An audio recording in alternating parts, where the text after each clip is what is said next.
Om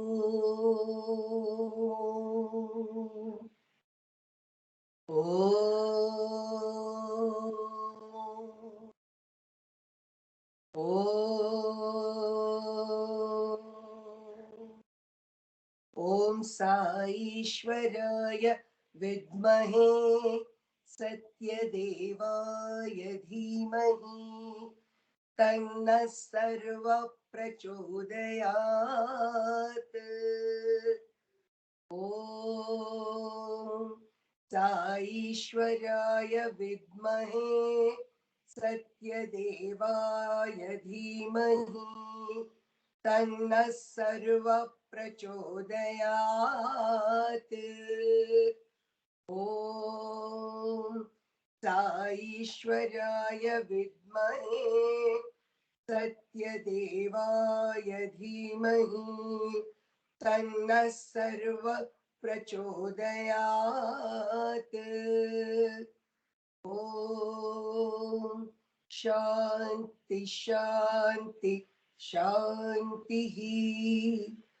ॐ त्र्यम्बकं यजामहे सुगन्धिं पुष्टिवर्धनम् उर्वारुकमिव बन्धनान् मृत्योर्मुक्षीय मामृतात्। ॐ त्र्यम्बकं यजामहे सुगन्धिं पुष्टिवर्धनम् उर्वारुकमिव बन्धनान् मृत्योर्मुक्षीय मामृतात्। ॐ त्र्यम्बकं यजामहे सुगन्धिं पुष्टिवर्धनम् उर्वारुकमिव बन्धनान् मृत्योर्मुक्षीय मामृतात्। ॐ शान्ति शान्ति शान्तिः। ॐ भूतभव्य भवत्प्रभो प्रशान्त साई भूतात्मा धर्मात्मा श्रीधन्वन्तरि अंश श्री सत्य साईने मम प्रार्थना। उत्तिष्ठ शोक संकट दुःख निवारण महाकृपा कटाक्ष पाहि मां पाहि मां पाहि। ओम भूत भव्य भवत्प्रभो प्रशांत साई भूतात्मा धर्मात्मा श्री धन्वन्तरि अंश श्री सत्य साईने मम प्रार्थना। उत्तिष्ठ शोक संकट दुःख निवारण महाकृपा कटाक्ष पाहि मां पाहि मां पाहि। ओम भूत भव्य भवत्प्रभो प्रशांत साई भूतात्मा धर्मात्मा श्री धन्वन्तरि अंश श्री सत्य साईने मम प्रार्थना।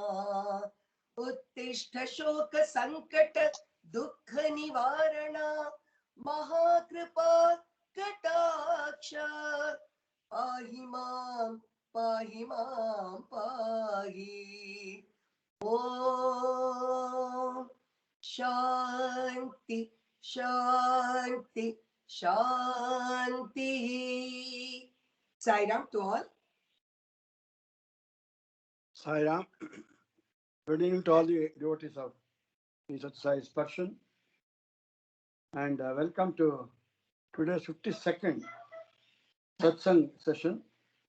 52 weeks means it's 1 year.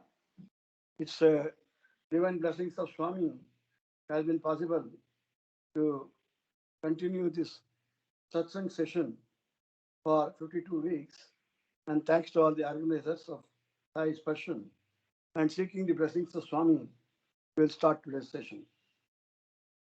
Today's the Panchanga says, today is the Plavanama Samvatsara, Dakshinayana, Grishma Ritu, Ashada Masa. It's also called Kataka Masa or Adi Masa, and Ati, also called in Tamil the Panchangam. And this is the Krishna Paksham, Saptami and Shubhatita Shanivasara Yuktayam, Shanivasara Istirivasara of Sri Satsai Shri Sai, Sri Tirumala Venkateshwara Swami, Hanuman, Anjaneya, Maruti, Shanishwara, Navagraham, and Sakadeta Swarupa Sri Bhagavan, Shri Sai Baba, Satya Sai Baba, Param Brahma. With invoking blessings of all of them, we'll start today's satsang talk. And today's topic, as prompted by Swami, has been significance of the Mahagurus, Sadgurus, the Paramgurus, and then Sri Adiguru Shankaracharya.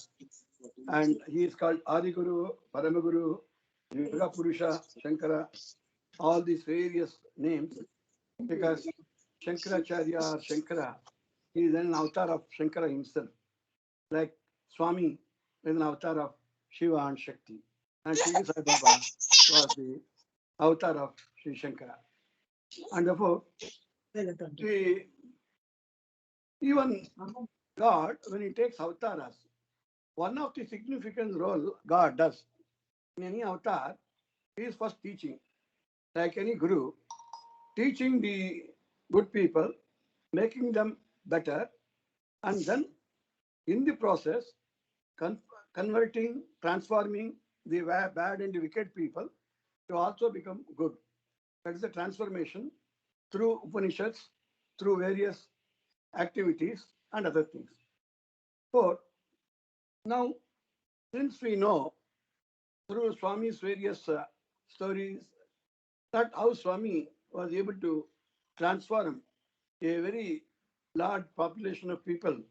Now, there are lakhs and lakhs of devotees all over the world. And this is now in the, let us say, 20th, 21st century. And now we will see how avatars took place in the last about 12, 13 centuries back, and the need and the necessity of that, and what is the significance also. See, any gurus is born as an avatar of God only. God sends sometimes the gurus and the Sadgurus, and then when it is very much required, God himself comes down as an avatar.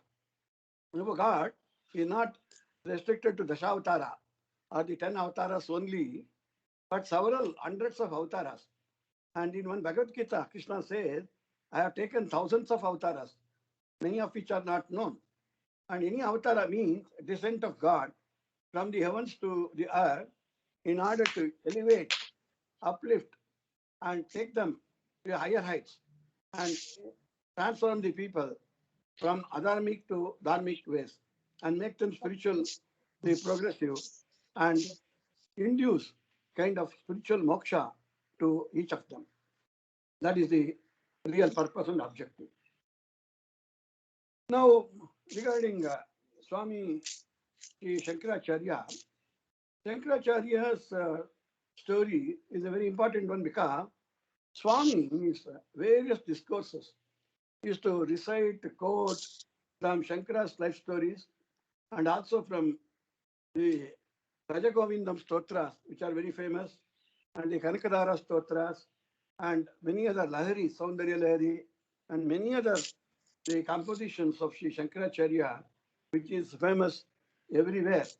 And such a kind of a marvel that he could understand. And as we all know, Swami Shankaracharya, as we would know further, lived only for 32 years. That means most of us at the age of 32 would not have just even settled down in your job or settled down in our domestic life. Whereas Swami Shankaracharya, at the age of 32, completed the Digvijaya, what is called Vedantic Digvijaya of the entire country, and did a lot of this dharmic work and then attained Mukti at Kedarnath. Therefore, this is just a prelude. And the background as to what happened and why Shankaracharya had to be born. See, India is a renowned country for centuries for the Vedic upliftment. Because starting from Vedavyasa, again, whom we refer as the Paramaguru, starting from Vedavyasa, who was the Amshavatara of Sri Vishnu himself, And when he wrote the Upanishads, the Vedas, Puranas, and all that, he, now also we know only little of that is remembered by a very few people. Very few people read it as the Parayana. And now in the present kind of juncture, not many have even heard of the names of the Puranas or the sages or even any of the Vedas and Upanishads. And that's why Swami also as Dharma Samstapana, Swami also started this Veda, Upanishad, and all that, even from the Balvikas itself. And we have seen how in every program of Swami, the Veda Upanishads are recited, followed by bhajans, followed by talks, and followed by the sevas. And if Swami does not miss any of these activities, because each of these are very important for the human upliftment. And India, since renowned for centuries for this Vedic culture and heritage country, and whereas Vedas, Upanishads, Puranas were composed by great sages were revered, and there were daily kind of recitation of in homos, including the Gayatri mantras and including all the mantras. And as we know, the mantras are not just written somewhere, although today it is printed, it's available in the digital format also, so that we could just read it and reading the mantra. But reading the mantra is different, reciting the mantra with the intonation is different. And that's why the mantras were not composed. It just appeared to them. It's called mantra drashtara. So they're all drashtaras. And our mantras became visible to them. And as it became visible, they went on reciting it. And our mantra drashtaras. And therefore, the founder of the Sanatana Dharma in our country, and therefore, even we have seen that Swami started this upliftment of Sanatana Dharma further in the last 70 to 80 years, as we have seen. And also Swami named his first kind of literature about Swami as Sanatana Sarati. The Sanatana Dharma is Sanatana. Sanatana means nobody knows how many years old. It is thousands and thousands of years old. And that Sanatana Dharma is the one in which our entire heritage of India is enshrined and all our culture is inherited through that. And our this Vedic culture got attacked. In those years, the, the years were something like 7th century AD and 7th century, 8th century itself, that's what we call 688 to 720 AD, when Shankaracharya was born, which we will come to now. It was being at that time attacked by various Charvakas, and they were also called Nastikas, and in a way who were demolishing the Hindu culture and the Vedic culture, and who started spreading wrong information about the Vedas, and they were doing a lot of adharmic activities. And it was almost, although Buddha did not teach it himself, the followers of Buddha and the followers of Jainism, although Mahavir didn't teach about it, lot of such people did the wrong spreading of the message of Dharma, or as per our Veda.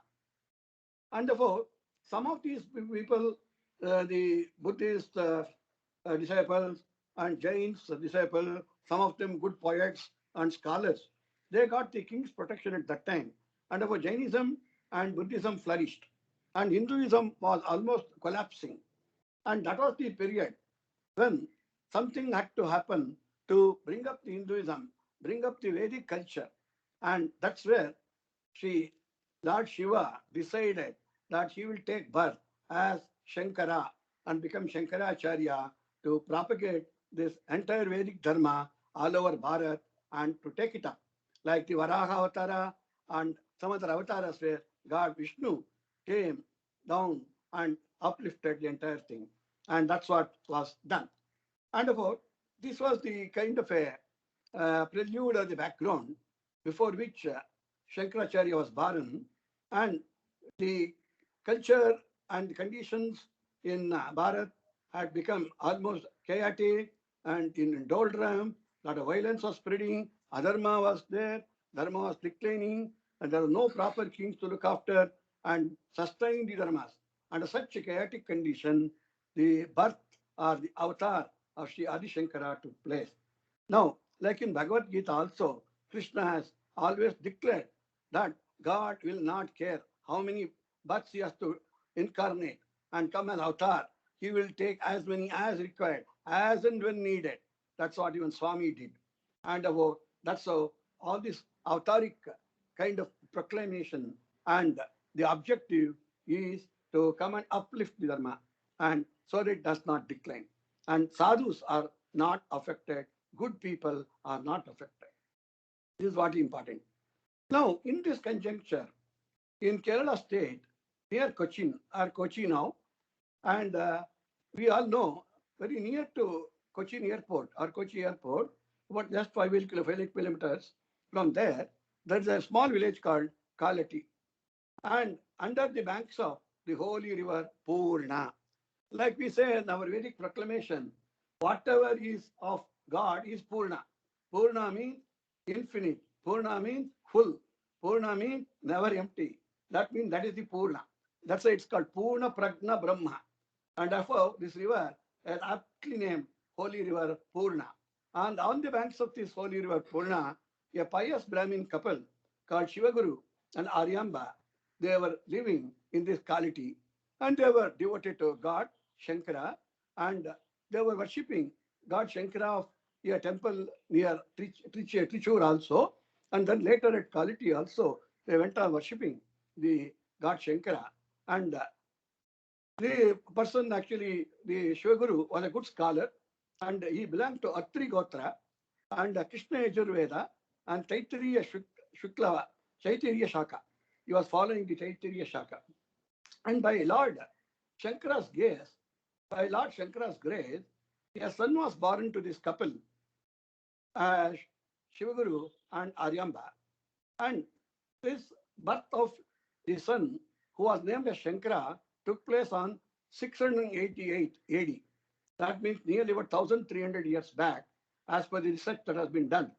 And he was named as Shankara because he was born with the blessings and grace of Lord Shankara himself.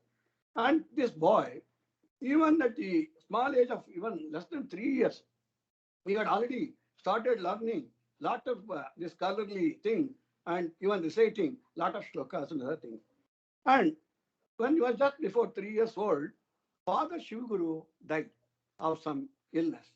And then it was left to the care of only Mother Aryamba, who brought up son Shankara, and she could look after him with whatever means she had. And he was done the Upanayana Samskara at the age of 5 years. And then he was also sent to Gurukulam for education in the Gurukula, where he was asked to learn the Vedas, Upanishads, and Sanskrit. Because at that time, Sanskrit was named as the language of gods.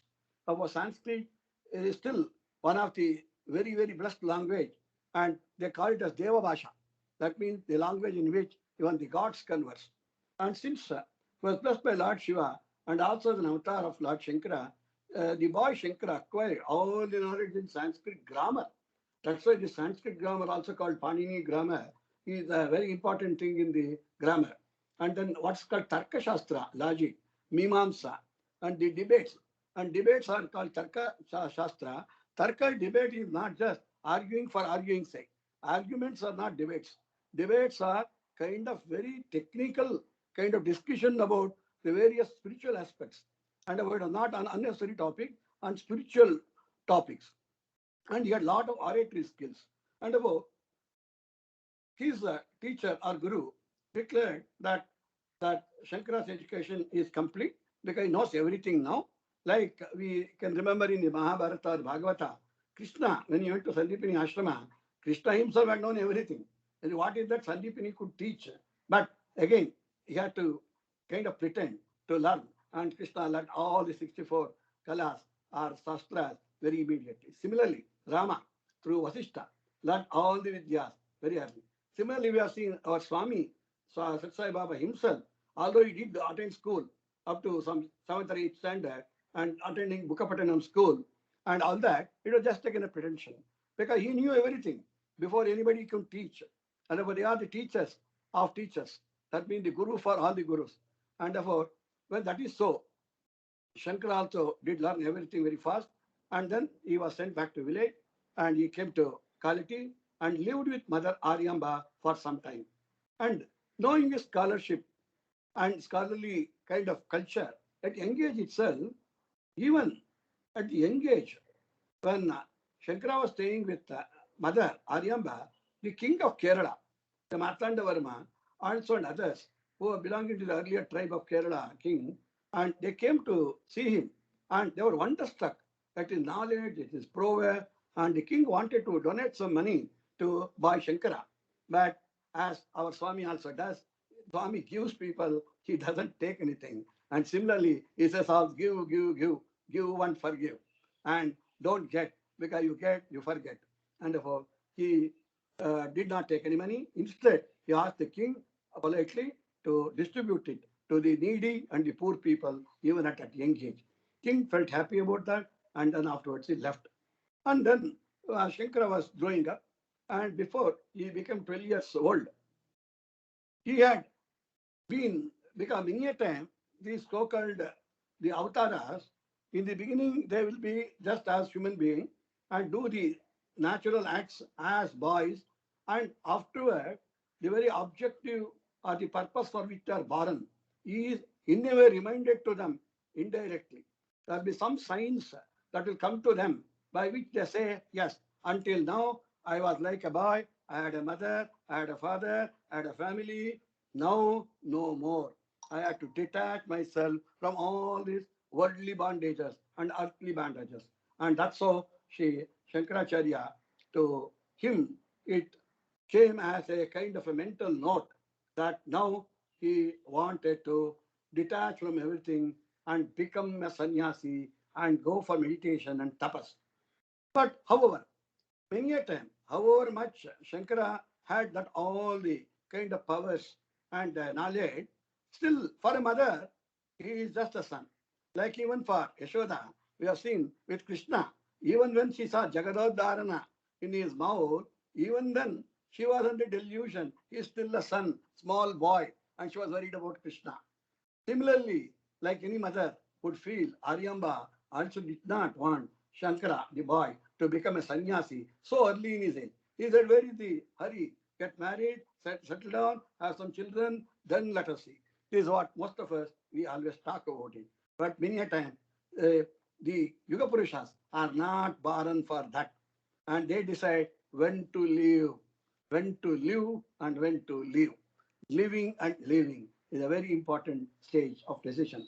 And now, but at the same time, since the mother was looking after him with lot of affection and lot of pains and effort, he did not want to become a sannyasi without mother's permission. Because many a times, this is what even Rama did with Kausalya's permission and Dasharatha's permission. Krishna did take permission of Devaki and Yashoda and Vasudeva. Like this, they had to take that kind to see that others do follow it. And without mother's permission, he did not want to venture to become a sannyasi. But Shankara was little worried. What to do? Always a kind of a Daiva Sankalpa comes as a plan. And the Daiva Sankalpa was one day when he was taking the bath in the river, Purna river, in the Kaliti village, one crocodile caught his feet and tried to drag him inside.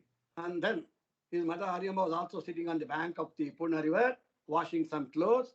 And then Shankara cried out, saying that, Mother, mother, a crocodile has come. It is dragging me. It is pulling me. What to do? I may not live, I may not live long, I may die, and it is catching me, it has been dragging me. Please now permit me to become a sannyasi, because this crocodile has told that if I agree to become a sannyasi, it will leave me and go.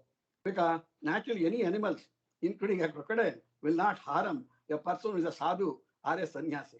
Therefore, Shankara, as a boy, pleaded with Mother Aryamba to permit him to become a sannyasi, which he had already determined it was as per the God's plan.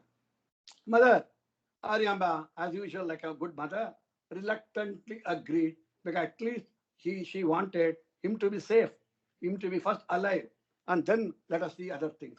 And therefore, in order that he becomes alive or he still lives and survives well, she permitted, saying, okay, I agree that you can become sannyasi. Now come out. And then after listening to this, immediately Shankara came out because all this crocodile catching his feet was all a kind of a plan and all this Maya, delusion. And similarly in our Swami's life also, we have seen on 20th October 1940, Swami came out of the house, threw all the books, the bags, left everyone, and he said, I am going away. I do not belong to any of you. I am Sai Baba of Shirdi. He declared it and walked out. And this is what we call walking out into sannyasa. Otherwise, if you plan a sannyasa, you can't plan it and do it because something will drag you like a crocodile. We are all caught in the crocodile. What is crocodile? Samsara. Therefore, we are all caught in the mouth of the crocodile, which is samsara. For sannyasa, you have to come out of that. And that's what did happen. Shankara happily came out, declared, I am now a sannyasi. I am not belonging to any of you. I am not your son. I am not anybody's anything. And I have no relation, I have no bondage. Like even Swami declared, same thing on 20th October 1940. The Maya of samsara has left me and I have no bondage or attachments now. I will go to spread the dharma all over the country. And he declared that, and immediately mother had to agree. Only thing is, she wished him good. Wherever you go, whatever you do. Only thing is, I want you to be safe. Same thing like Ishwaramba, mother of Swami, was also telling, Swami, you tour some other place, go to some other place, go to some devotee's place, but don't leave India. Don't leave Puttaparthi. Be always rooted in Puttaparthi. Is what even Ishwaramba took a promise from Swami, which we all know. Similarly, Aryamba also took this pledge from Swami Shankara that Shankara, wherever you go, whenever I think of you, you should come before me, before my final breath. That means before I pass away from this earth, I would like to see you. Shankara promised that to Mother Aryamba that I will come from wherever I am the moment you think of me and when your end is nearing. He promised it and later he kept it also, which you will know later.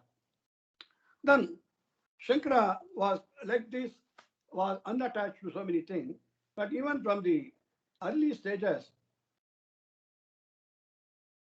Shankaracharya, like our Swami, was whenever anybody used to come to the house for begging alms and other things, and Bhavati Bhikshan Dehi, like anybody comes, the Swami also used to run and even sometimes give his quota of the food so that the mother or somebody will not object as to if you are going on giving like this, what would happen.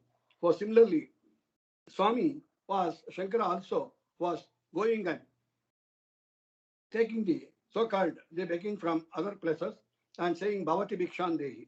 Because in a sadhu or a sannyasi, he is not supposed to earn anything, not supposed to even conserve anything. He is supposed to go beg and bring and then eat from whatever it is taken. And therefore, Shankara went to various houses, similar like Bhavati Bhikshan Dehi. And then in one house, there were very poor people. And then in their house, the poverty was such that did not have anything even to offer to Shankara. But the owner of the house came out and seeing this boy, she wanted to give something and then what to do? Because she had almost nothing in the house and she went on kind of searching and she got one small vegetable and that's called the nellikai, but I'm sorry, I'm not having the English word for that. And she got that and she brought that small vegetable and then gave it to Shankara and saying that I got nothing more, I got only this, please accept. And then Shankaracharya accepted it. But at the same time, he had such sympathy and empathy for them. He wanted to help. So what could Shankara do? He only immediately prayed Goddess Lakshmi, the wealth, the god of wealth, goddess of wealth. And that is how the Kanakadara Stotra. And that's why anybody is poor, the Kanakadara Stotra is to recite and they will certainly get the necessary riches. Not that they will make super riches. We should not ask for super riches. See, whatever is required. The requisite amount of riches are to make them survive. That will certainly come. And that's why it's Kanakadara Stotra.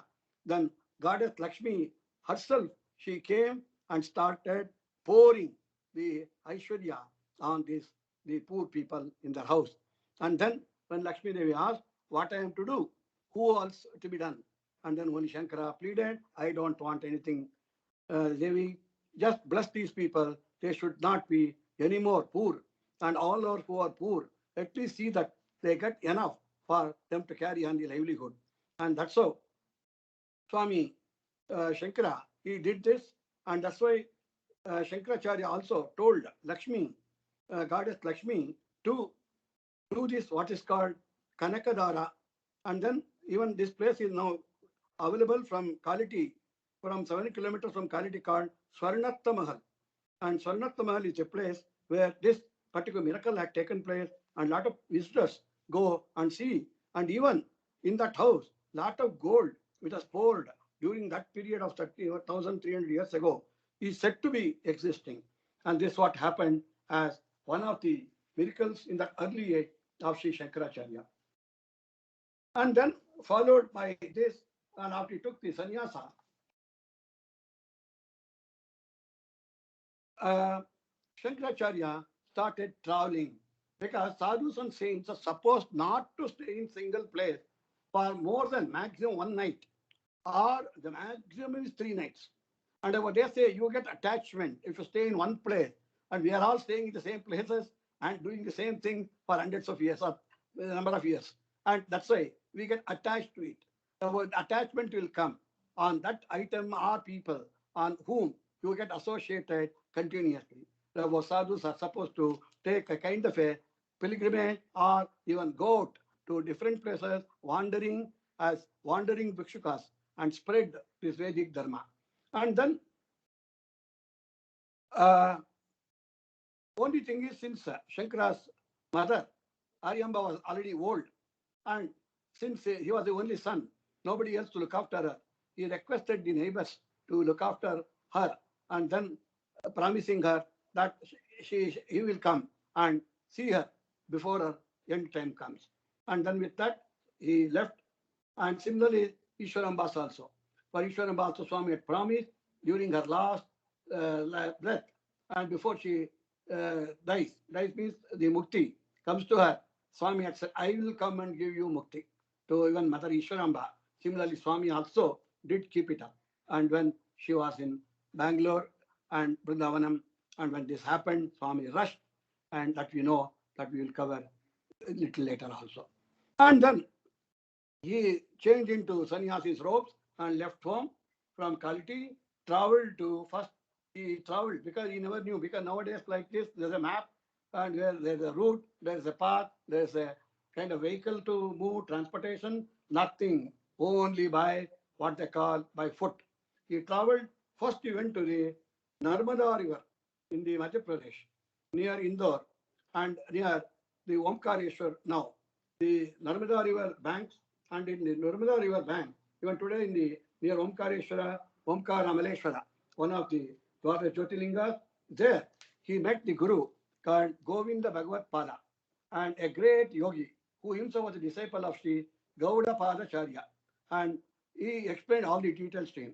And this Guru was pleased to accept him as a Shishya, but again, he gave some tests to him. After some tests, after Shankara passed it successfully, he agreed to teach him. And he taught him what is called Sannyasa Diksha. He gave him Sannyasa Diksha, and then he taught him Vedanta, Vedanta Darshini, and then also Upanishads, the Bhagavad Gita, the Brahma Sutras, and what they call these 3 Upanishads, Bhagavad Gita, and Brahma Sutras are called Prasthanatraya.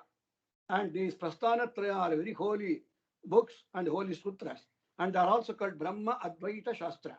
And Shankara learned everything very fast, started even writing what they call commentaries, or they call as Bhashyas. The Bhashyas on what they call Prasthanatraya. Shankaracharya's Bhashyas are very difficult to understand, but very, very high Vedantic truths, and decided to spread this Advaitic philosophy all over the country. Like our Swami also, he did lot of this even from early 60s. He did the Veda Samstapana, lot of efforts. Swami did almost unite all the Swamijis, all the Gurus of various mats of India to Puttaparthi and in Anantapur and other places. And then he got this Dharma Samstapana movement continued as what Sri Shankara was doing in those years.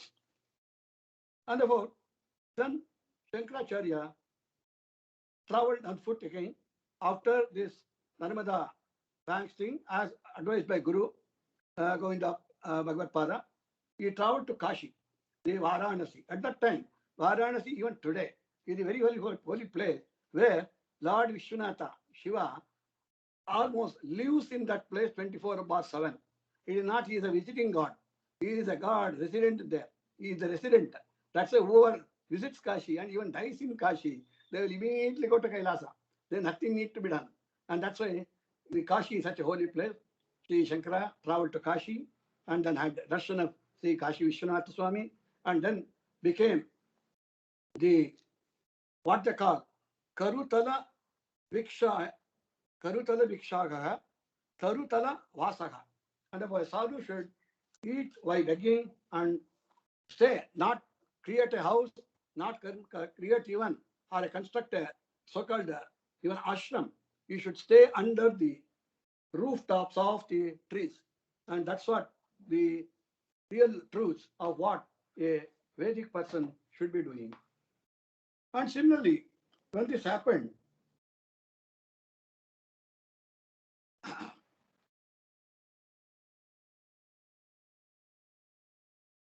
and he went to Varanasi, and in Varanasi he spent quite a lot of time and taking the worship of Sri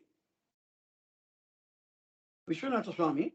And then there also he composed a lot of songs on Kanchi, Sri Kamakshi, and also on Sri Kamakshi Devi, Vishalakshi Devi, and Annapurna.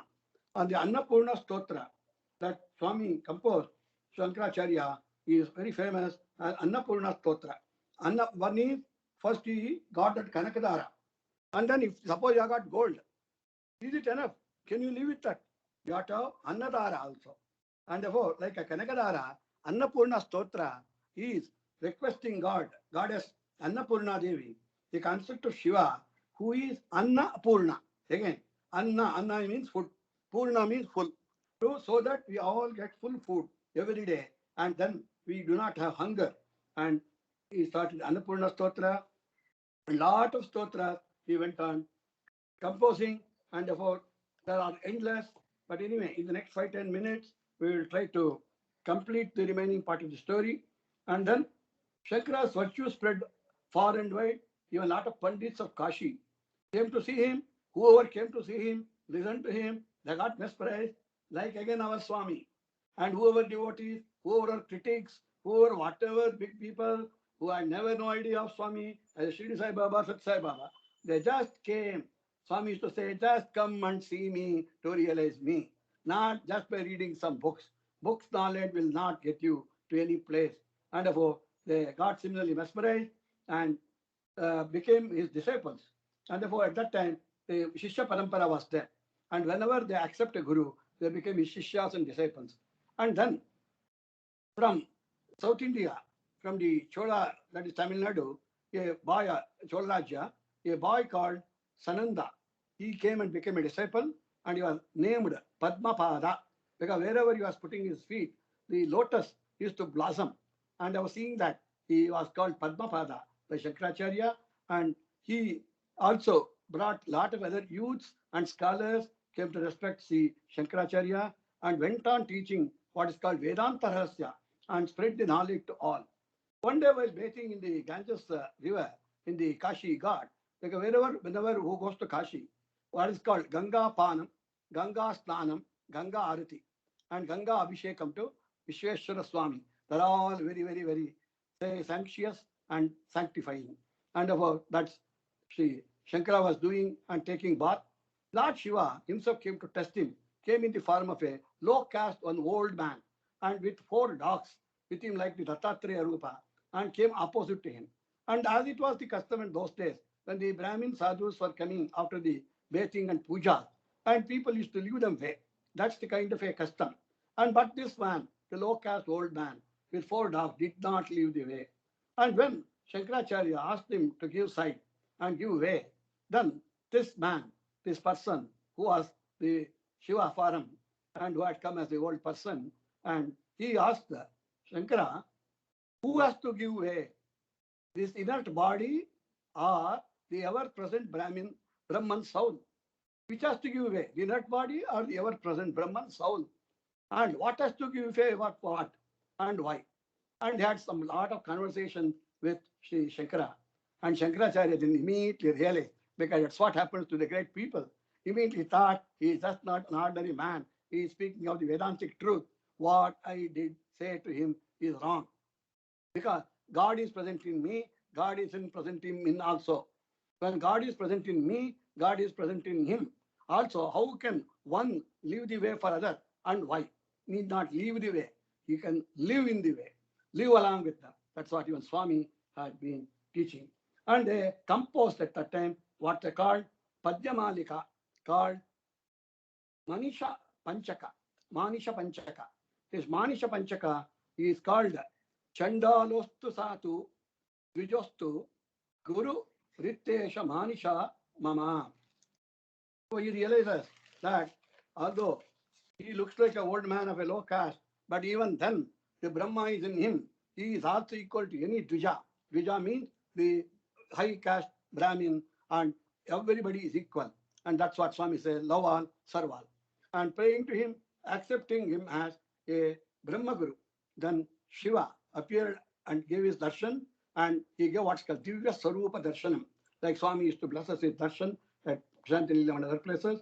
Similarly, he got the blessing of the Sudarshanam, Divya Sarupa Darshanam of Sri Shankara, and then he gave what's called Abhaya Hasta Ashirvadam. Like Swami used to say, Santosham with Abhaya Hasta, both the hands raised. Abhaya, no Bhaya. Why fear when I am here? Swami always used to quote. And he is the Abhaya Hasta, Abhaya Purusha, and like Swami. And then after Shankara left, the Lord Shiva left, and Shankara then reached afterwards from Kashi, he went to Badari Vishal. And today, with all our transportation, convenience, and comforts, how many of us have really gone to any of these places? Very, very few. It's a deploring thing in a way. But just on foot, Shankara, boy, at that time become Shankaracharya, had been able to reach Badari Vishal from Kashi. And then he, Kashi to Kashi is Vishwanatha Sanidhi. From Divya Vishwanath Sanidhi to Vishnu Sanidhi. Vishnu Sanidhi is Badari. In the Badari, Divya, Vishnu Dhamam. That's why it's called Vaikuntha Dhamam. Vaikuntha Dhamam of Vishnu. And then whoever has gone to Badari can see that entire, whatever is there in the Vaikuntha, Vaikuntha Swami, Vaikuntha Narayana is present in the Vishnu Loka, that is the Badari Vishal. And then he did tapas and wrote a lot of bhashyas on again Prasthanatraya there as ordered by his guru, and the scholars of Badari Vishal also were very happy to read it. And Shankara returned to Kashi again, to Varanasi. And one day, when he was there, she said Vedavyasa himself. Again, Vedavyasa is a great sage. And he is a Parama Guru, again, among the Guru series, which we have been doing from last week. He is another Parama Guru. Parama Guru means Vedavyasa wrote all the Mahabharata, the Bhagavata, the Dwadasha, the Ashtadasha Purana, and everything. And therefore, with all that thing also, later, he could not get peace of mind. And afterwards, only when he completed the Ashtadasha Purana, he could get peace of mind. And Vedavyasa wanted to come and test Sri Shankara, because Shankara was spreading same thing what Vedavyasa had done. Vedavyasas, whatever Veda and Upanishads are being spread by Shankara, and they want to really test him. And then he came in the form of a ordinary Brahmin and observed his teaching and started conversations and what they call Sambhashanas. Similarly, with Swami, we also call Sambhashanas. Sambhashana, interview, we can call it as an English name. Sambhashanas. Sambhashanas and Sparshanas and Darshanas. All these things are. The Sambhashanas, when it took place, Sambhashanas were a form of argument, kind of debates, and Shankaracharya answered all the questions Vedavyasa put to him, befittingly in the Adhyatma series. And therefore, it was so befitting, Vedavyasa appeared as Vedavyasa, gave him darshan, blessed him, blessed the Shankaracharya, and spread and asked him to spread all these Upanishads all over the country. He said, no, don't waste your time anymore, and go and spread this Vedic Dharma all over the country. And that's why he started what's called Shankara Digvijaya Yatra. And even Swami had Digvijaya Yatra in the 60s and 70s. Also remember his guru Govindapada's instruction went to Prayag. And again, people who are gone to Allahabad, Prayag, it's the Triveni Sangama, where the three great rivers confluence, Ganga, Yamuna, and Saraswati. And then that is the Vedi, that is called the Veni Sangama, Triveni Sangama. And then after that, it's a convergence. After that, he went to meet Kumari Lavatta, a great scholar who was residing in Prayag, and wanted him to write the Vartikas. Again, another kind of Bhashyas, Vartikas to his Brahma Sutras. But this Kumari Lavatta was a follower of Buddhism for some time, but afterwards learned and then condemned some teachings of Buddhism because he thought it was against the Hindu Vedic philosophy. And then, since he had left it and again come back to Hinduism, later he thought he had done a Guru Droha, having gone to Buddhism and come back to Hinduism. And therefore, he wanted to do the Prayashchitta and jump into fire. When he was trying to do his Prayashchitta, then Kumarila, when he met Shankara met him, Kumarila Bhatta, advised Shankara to go to Mahishmati or the Ujjain and then go and meet his Shishya, who is called Vishnu Rupa, or even as called as Mandana Mishra, and who can help him. And you have to win him in the Tarka Shastra. Shankara went there, met Vishnu Rupa, or the Mandana Mishra. And Mandana Mishra had a wife called Ubaya Bharati. She was also a very scholarly person, although being a woman. And she was the Sharda Swarupa. Sharda Devi, Saraswati, she had taken the birth as Ubaya Bharati. And then debates were going on for weeks. And then also when finally in the arguments on the Tarka Shastras, Shankaracharya won. And Ubaya Bharati, she was the referee between the husband and Shankara. And she decided that against her husband's arguments, Shankara's arguments won over. And then later, Ubaya Bharati did not accept defeat, because whoever gets defeated, they have to become the servant or the disciple of the so-called person who has won. So she said, I will now argue. You argue with me. So Ubaya Bharati, she started arguing and having logic and tarka along with Shankara. And whereas in all other Shastras he knew, but Shankaracharya did not know much about what they call the Kama Shastra. And therefore, in that, she defeated him in the beginning. But later, Shankaracharya pleaded for some time. He went and learnt it for 1 month. And after 1 month, came back and again defeated Ubaya Bharati in the argument. And then both this Ubaya Bharati and Vishwarupa, that is Mandana Mishra, they became disciples of Shankara. And they were named as the Vishwarupa or Mandana Mishra was called Suresha Acharya. And then Shankara traveled to south. He came back to south and Ubaya Bharati also followed. And also one story goes that Ubaya Bharati also followed, and she had told Shankara that I will follow you until you turn back. If you turn back to check whether I'm coming, I will stop there itself. Similarly, they traveled to south. They almost traveled up to Shimoga, and Shimoga is a district place in Karnataka. And then 6 kilometers from their place called Kudali. That's called a Kudali Sangama. Like again, Tunga and Bhadra. They have a Sangama called Tungabhadra Sangama there. They are Kudali. Near Kudali, just Shankara turned back to see whether she is really following. And Ubaya Bharati, as she had told, she stopped there. And therefore, today also there is a mata called Kudali Mata of Shankara Visham Shardamba there. And then, only thing is, Shankara's intention was to take her to Sringeri, because Sringeri Shardamba Pita, as we know, is very famous. But she promised that although she has stopped in Kudali, she will be ever present in Sringeri Shardamba Pita also. And that's how today Sringeri Shardamba Pita, along with Chandramoulishwara Swami, worshipped by Jagadguru Shankaracharya, is still being the very holy place, attracting thousands of devotees to the Sringeri every year.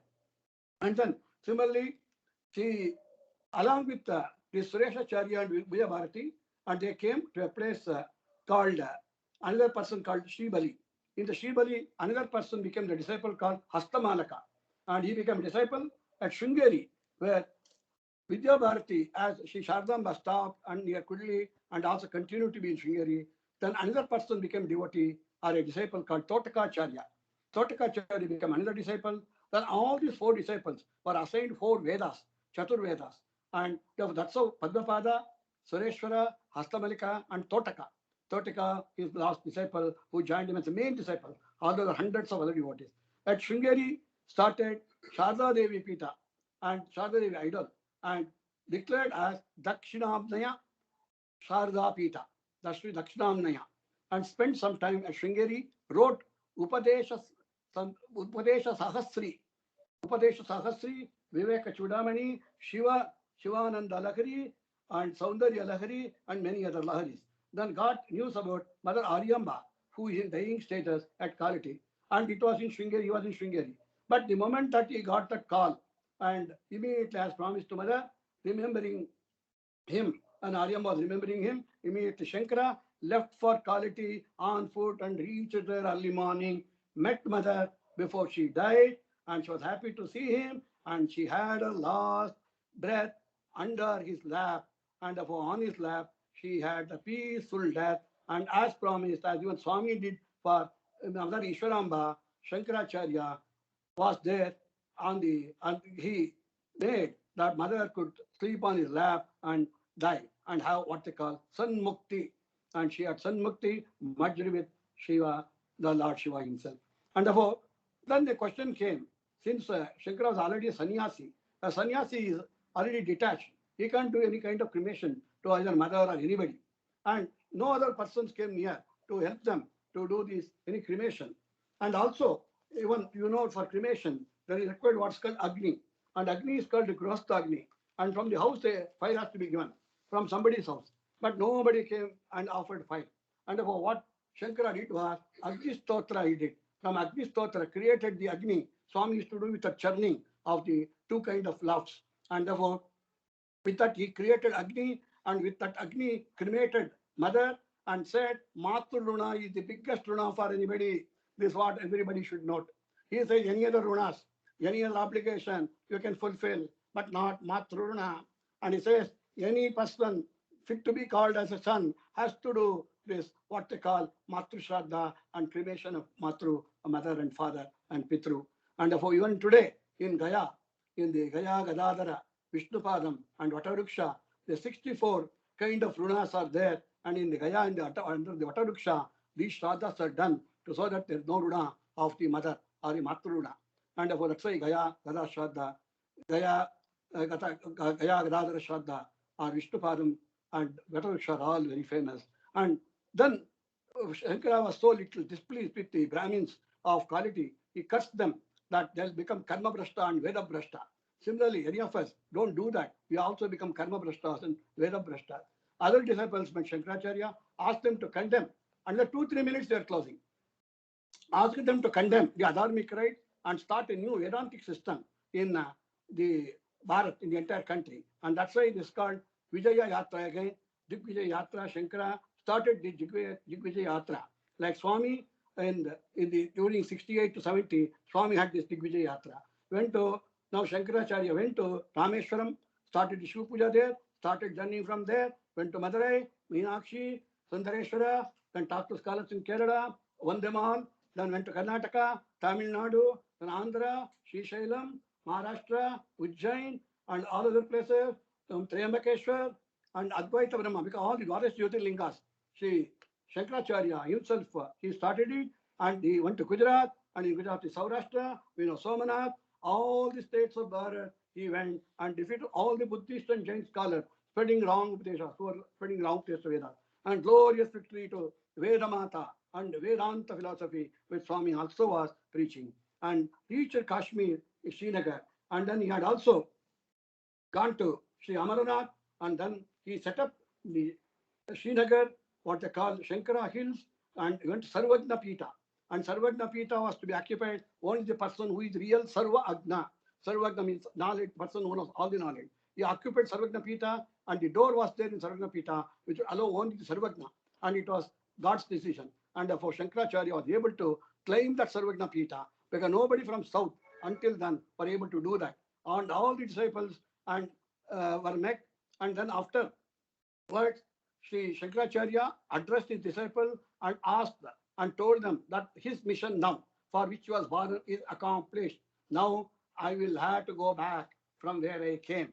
He declared it like Swami also ended his avatar all of a sudden, and we know on April 24, 2011. Similarly, here, after resurrection of Vedic Dharma, asked the disciples to look after the 4 Pitas, Shringeri by Sureshacharya, Dwarka by Padmapada, Badari Kshetra by Totaka, and Jagannatha Puri by Hastamalaka. Asked them to leave from there and continue the good work and spread it. Then Shankaracharya went to Sri Badrikashrama, had the darshan of Vishnu Padam at the Vaikuntha Kshetra of Badrikashrama, Saraswati Nadi Ugama, and reached Sri Kedarnath at the last point. And Sri Kedarnath, he had a meditation today also in Kedarnath. There is a Guha called Shankara Guha, where he meditated and had his Mukti, Sanmukti, reached Shiva from where he had come. At the age of just 32 years, attained his Jivan Mukti and merged with Sri Sai Shankara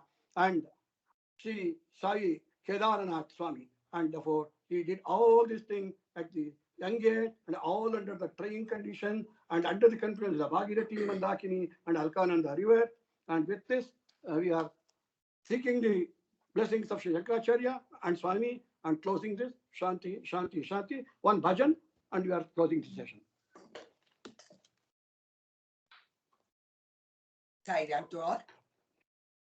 Guru Sai Maheshwara, Guru Sai Maheshwara, Karunakara, Karunamaya, Prashanti Sai Sundara, Parabrahma Rupa, Paratpara, Trivikrama, Narayana, Brahma Vishnu Maheshwara, Brahma Vishnu Maheshwara, Guru Sai Maheshwara, Karunakara, Karunamaya, Prashanti Sai Sundara, Parabrahma Rupa, Paratpara, Trivikrama, Narayana, Brahma Vishnu Maheshwara, Brahma Vishnu Maheshwara, Guru Sai Maheshwara. Sai Ram. Sai Ram, thanks to all of you. And just on the last addition was the places which Shankaracharya visited. If some places have been left, just 2 minutes I'll read it over. Manas Sarovara, Nepal, Kashmir, Kashi, Gaya, Mathura, Rishikesh, Prayag, Ujjain, Haridwar, Puri, Badari, Dwarka, Kedarnath, and Ujjain, Kudli, Madhya Pradesh, Maheshpati Nagar, Kollur, Kokya Subramanya, Sri Shaila, Shivan Samudra, Tirupati, Kalahasti, Pandarapura, Gokarna, Bhimeshwara, Kollur Mukambika, Kanchi, Madurai, Rameshwaram, Chidambaram, Srirangam, Akobala, Narsimha Kshetra, Padani, Srirangam, and many, many places. Just to know this and hear this place itself is highly sanctifying. Sai Ram, thanks to all of you. Sorry it was a little delayed because it's a long story. Sai Ram, thank you. Sai Ram, sir. Sai Ram. Sai Ram. Sai Ram. Sai Ram. Sai Ram.